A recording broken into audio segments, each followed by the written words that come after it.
Assalamualaikum warahmatullahi wabarakatuh. Perkenalkan, nama saya Alwan Nabil Prianto, NPM 257830004. Di sini saya akan menjelaskan apa itu Agile Method dalam rekayasa perangkat lunak. Pengertian metode Agile adalah kumpulan beberapa metode pengembangan perangkat lunak secara berulang dan bertahap sesuai kebutuhan. Kepopuleran metode ini karena saat pembuatan software sedang berlangsung tetap efisien dan fleksibel terhadap perubahan yang terjadi. Dalam Agile, metodologi ada yang namanya iterasi atau Inggrisnya iteration. Nah, metodologi Agile dibuat oleh sekelompok pengembang perangkat lunak yang menginginkan pendekatan yang lebih baik untuk proses pengembangan tradisional yang mereka temukan terlalu rumit dan terbebani oleh persyaratan dokumentasi. Nah, iterasi adalah periode waktu tertentu saat pengembangan perangkat lunak. Menjalankan iterasi membutuhkan waktu yang berbeda tergantung pengerjaan fitur. Pada umumnya, waktu yang dibutuhkan sekitar 1 hingga 4 minggu.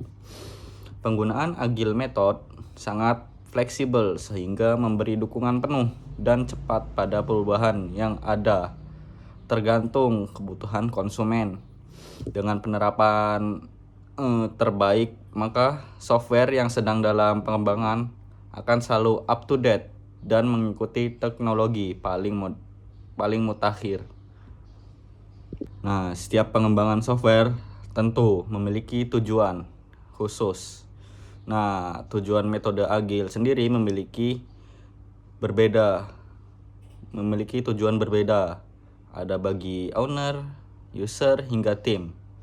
Nah, kalau bagi owner atau pemilik dari produk dapat memberi penjelasan lengkap tentang software yang diciptakan. Owner juga mampu memberi gambaran detail tentang beberapa fitur unggulan software lengkap dengan segmen pasar yang menjadi target. Bahkan untuk hasil terbaik owner biasanya terjun langsung dalam proses pembuatan software dari awal hingga meluncur ke pasar. Selanjutnya, metode Agile bagi user. Sifatnya itu dinamis sehingga user dapat memberi masukan positif dan tim pengembang sedang merencanakan dan membuat fitur terbaik. Apabila ada yang kurang bisa, langsung diubah agar lebih baik dari sebelumnya. Dengan proses bertahap ini biasanya hasil lebih mumpuni dan berkualitas. Nah, untuk tim, tujuan Agile Method ini bagi pengembang untuk mengembangkan perangkat lunak agar lebih dinamis tanpa harus menunggu stakeholder selesai. Sistem yang cepat, efisien, dan tangkas membuat pekerjaan tim selesai dalam waktu bersamaan sesuai tugasnya masing-masing. Nah, dalam Agile juga terdapat 8 macam metodenya. Pertama, Scrum Method. Penggunaan Scrum Method pada umumnya untuk proyek yang sangat besar yang terkenal dengan istilah sprint. Sprint adalah jangka waktu dalam pengerjaan software untuk penyelesaian satu increment. Scrum dapat berjalan dengan baik jika terdiri dari beberapa tim, yaitu owner, agar list produk tersusun dengan baik. Terdapat pula Scrum Master bertugas memastikan seluruh tim memahami proses dan development team untuk menjalankan tugas seperti IT, programmer, dan yang lainnya. Kemudian ada yang namanya Scaled Agile Framework. Metode Scaled Agile Framework atau SAFE biasanya untuk perusahaan besar dengan jumlah tim yang banyak. Dalam menjalankan kinerja antar divisi, saling bekerja sama, dan mengadakan meeting rutin untuk hasil yang terbaik. Ada yang namanya Lean Software Development atau LSD. Nah, Lean Software Development atau LSD adalah metode Agile paling pas bagi yang ingin mengembangkan software hemat dana. LSD mengembangkan fitur MVP atau Model Viable Product atau yang disebut minimum viable product sesuai kebutuhan pengguna, dan jika tidak akan dialihkan ke yang lain. Itu ada yang namanya Crystal Methodology. Metode Crystal lebih fokus untuk pengembangan tim dalam melakukan feedback, dokumentasi, komunikasi, dan interaksi.